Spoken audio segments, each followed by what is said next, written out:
For today's video mga idol, tara samahan niyo po ulit akong gumawa sa extension ng kubo namin. Sa wakas at nagkaroon na ng bubong itong extension ng kubo namin mga idol.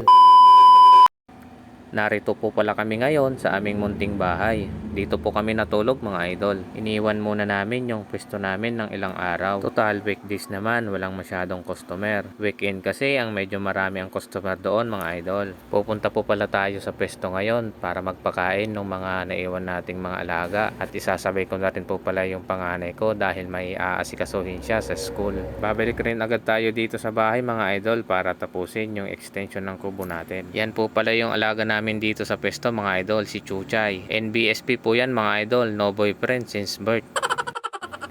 Pagbukas pa nga lang ng tarik namin mga idol, naramdaman agad kami ni Chuchay. Kaya tahol ng tahol sa sobrang saya. Kaya binigyan ko agad ng pagkain. At pinakain ko na rin po pala dyan yung nag-iisang manok namin mga idol. Yan po pala yung binigay sa akin ng nanay ko para sana itinola. Sabi ng bunso kong babae, huwag kasi kawawa. Kaya inalagaan na lang namin siya. Sana nga at maparami namin mga idol. At haya naman po pala yung mga alaga naming mga rabbit. Padami na nga ng padami yan mga idol. Dati isa lang yan, ngayon 12 na sila.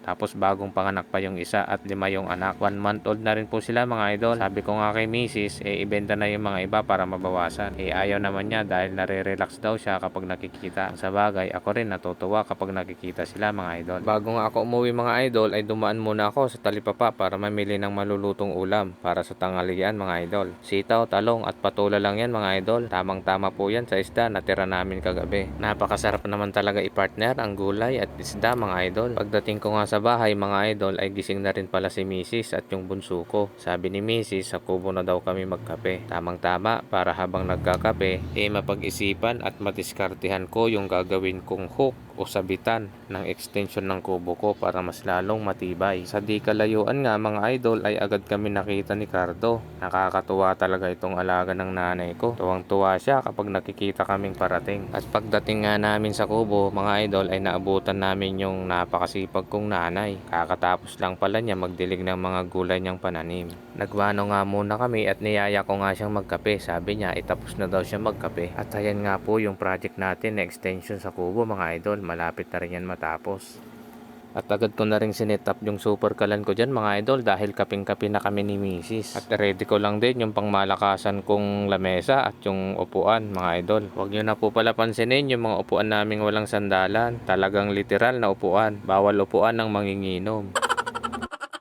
Bago natin pala simulan ang buong araw mga idol ay tara kape-kape muna tayo. Ewan ko ba kung bakit sa tuwing hindi kami makapagkape ni Mrs. sa umaga, hindi kumpleto ang araw namin. Kayo rin ba mga idol? Ganon din ba kayo? At syempre habang nagkakape mga idol, hindi nawawala yung kaunting kwentuhan. Katapos ko nga magkape dyan mga idol ay gumawa muna ako ng hulmahan ba ang tawag dyan mga idol? Halatang hindi talaga karbetero basta panggawa ko ng hook, sabitan para sa extension ng kubo ko. At habang abala ako ay nagluto na rin pala itong mahal kong asawa. Kaya hindi ko to ipagpapalit dadagdagan ko na lang. At pagkatapos ko nga pinabricate yung sabitan ng extension ko mga idol ay isinunod ko na rin palang gawin yung welding machine ko. In-extend ko lang yung wire niya mga idol para mahaba-haba yung wire niya. At para mabilis din yung gawa. At para maging fresh ang kaisipan natin mga idol, maligo muna tayo bago mamili ng materialis na gagamitin. Pag nandito talaga ako sa kubo namin mga idol, mas gusto ko maligo dito sa gripo. Kaya sarap naman talaga balikan yung dati mong ginagawa nung bata pa. Kayo ba mga idol? Ganito rin po ba kayo maligo sa probinsya? Pagkatapos ko nga maligo ay abalang-abala naman itong misis ko na napakasipag naman talaga. Malapit ko na talaga itong dagdagan para hindi ba mahirapan. At ayan na mga idol, papunta na tayo sa hardware para mamili ng mga materialis na gagamitin. 6 na pirasong yero po pala yan mga idol, gis yung haba, 0.5 naman yung kapal. Pinaka makapal na yung kinuha ko mga idol para matibay. Okay lang mahal basta matibay at hindi basta nayuyupi kapag binabare na ang yero mga idol. At 2 pirasong 1x2 na tubular mga idol, 1.2 ang kapal naman. Ang magsisilbing pagkakapitan ng yero mga idol.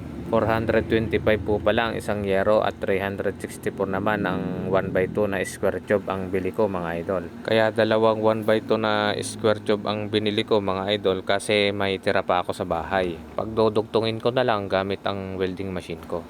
Nakadalawang balik nga ako dito sa hardware mga idol dahil yung binigay sa akin na yero ay 8 lang ang haba. Ang order ko is 10 yung haba.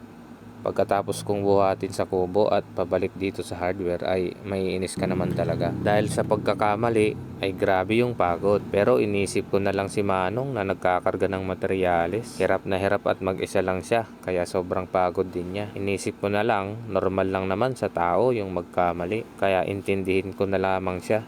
At mas lalong natouch ako dahil humingi siya ng paumanhin bago umalis. Dagdag na sinabi ko pa nga kay kuya ay i-check mo palagi baka kapag natapat ka sa ibang customer ay baka may masabi sa yung hindi maganda. O siya, medyo napahaba na yung nasabi ko. Pasensya na mga idol. Grabe naman talaga pagkakatali ni Manong sa tricycle. Ang hirap pagtatanggalin yung mga tali. May kasamang gigil.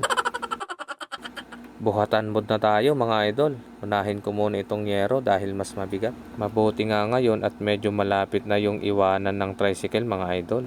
Hindi katulad dati na napakalayo. Dalawa kasi yung daanan dito mga idol. Malubak at aspalto. Siyempre doon tayo sa hindi malubak. Hindi baling malayo basta hindi mahirap ang daanan. Inom muna tayo ng tubig mga idol bago natin kunin yung naiwang materyales. Ganito palagi ang sitwasyon dito mga idol tuwing bibili ng materyales na gagamitin. Mano-manong buhat talaga. Nung nagpagawa ako ng CR, mabuti na lang at napakiusapan namin yung may-ari ng poultry na dumaan yung truck kaya na-i-deliver mismo sa kubo yung mga materyales. Pero ngayon hindi na kaya kasi maputik na ang daanan. Kung sa bagay naman kasi sanay naman tayo sa mga ganitong buhatan. Tiyagaan lang talaga ang buhay mga idol. Grabe, kapagod mga idol. Pahinga muna tayo ng mga ilang minuto. Pwede na siguro kahit mga 1 minutes.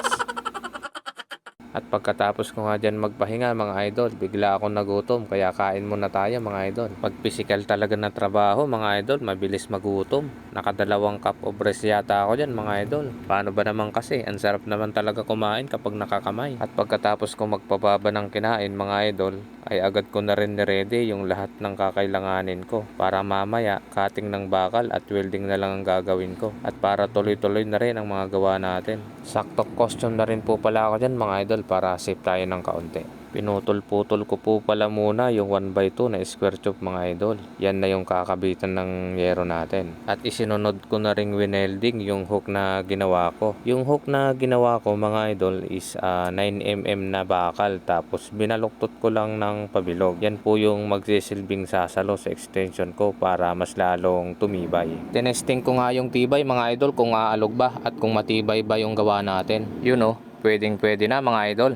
Successful yung naisip nating paraan. Lipat ko nga muna yung anggulo ng camera ko mga idol. O diba, napaka multitasking na naman natin for today's video. Pasensya na mga idol kung hindi ako maka-rest back at engage sa inyo. Pag hindi na ako busy mga idol, babalikan ko kayo, promise. Malapit ko na ito matapos. Sinimulan ko na po pala i-welding yung pagkakabitan ng mga yero mga idol. Nakakaisa pa nga lang ako dyan at nakaramdam na ako ng gutom. Kaya bumaba muna ako mga idol. Kain tayo mga lodi. Hinabraw na gulay pala ang ulam natin. Yan yung binili natin kaninang umaga. May sahog yan natin na panggalonggong. Tira yan sa inulam natin kaninang umaga. Late na rin kasi kami nag-breakfast kanina mga idol. Kaya itong kain ko na ito, lunch at merienda na. Si Mrs. nang ang nagluto dyan mga idol. Ang sarap naman talaga sa pakiramdam. Yung busy ka tapos ipagluluto ka ng masarap na ulam. Mapapasana all ka na lang.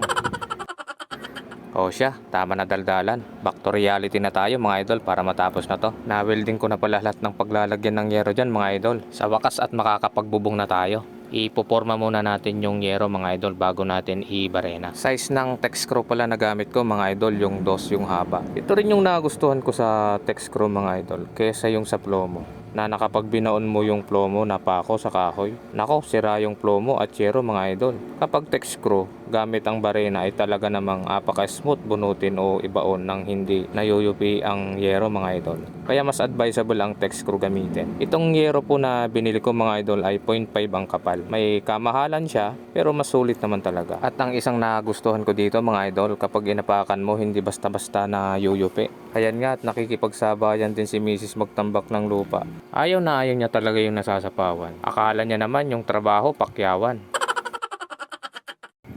O diba natapos din sa wakas mga idol. Kaso kinulang pa ng sangyero. Palpak yung estimate ko ah.